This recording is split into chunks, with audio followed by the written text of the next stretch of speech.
হঠাৎ করে remote control কাজ করছে না। এভাবে কি রিমোট ঠিক হয়? মোটেও না। আগে দেখতে হবে সমস্যা কোথায়।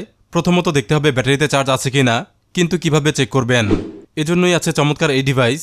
বেশ বড় একটি ডিসপ্লেতে ভোল্টেজ দেখায়, ছোটখাটো ব্যাটারি সবই এটা দিয়ে চেক করা যায়। এটা চলতে কোনো রকম ব্যাটারি লাগে না। স্প্রিংযুক্ত একটি হুকের মতো রয়েছে, উপর নিচে একটি করে টার্মিনাল আছে, উপরে প্লাস নিচে মাইনাস। 1.2 থেকে 4.8 পর্যন্ত ভোল্টেজ মাপা যায়। ডান পাশে আরও দুটি টার্মিনাল আছে, এখানে চেক করা যায় 9 ভোল্টের ব্যাটারি। প্রথমে দেখব রিমোট ব্যাটারি। ধরা মাত্রই দেখুন ভোল্টেজ দেখিয়ে দেয়, এটাই আছে 1.5 ভোল্ট। একটি ডাবলে ব্যাটারি টেস্ট করব, এটাই দেখাচ্ছে 1.3 ভোল্ট। একইভাবে লিথিয়াম ব্যাটারি টেস্ট করা যায়, যেমন এটা দেখুন দেখাচ্ছে 3.9 ভোল্ট। আরও টেস্ট করা যায় কয়েন সেল ব্যাটারি, এটাই আছে 3 ভোল্ট। এবার একটি 9 ভোল্টের ব্যাটারি টেস্ট করব, 5 ভোল্টের কিছু বেশি দেখাচ্ছে, বোঝাই যাচ্ছে বাতিল ব্যাটারি। এমন একটি গ্যাজেট কালেকশনে রাখাই যায়, এটা কেনার লিঙ্ক আছে প্রথম কমেন্টে। এরকম গ্যাজেট আরও দেখতে চ্যানেলটি সাবস্ক্রাইব করুন, অন রাখুন বেল আইকন।